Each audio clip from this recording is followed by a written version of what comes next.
How to change a Gmail address. If you want to change your Gmail address, this video will show you how to check if the new option is available on your Google account.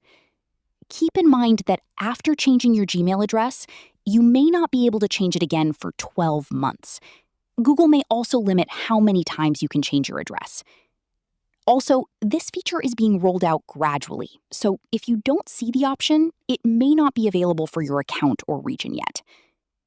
To check, open the Google app on your Android phone. Tap your profile icon in the top right corner and select Manage your Google account.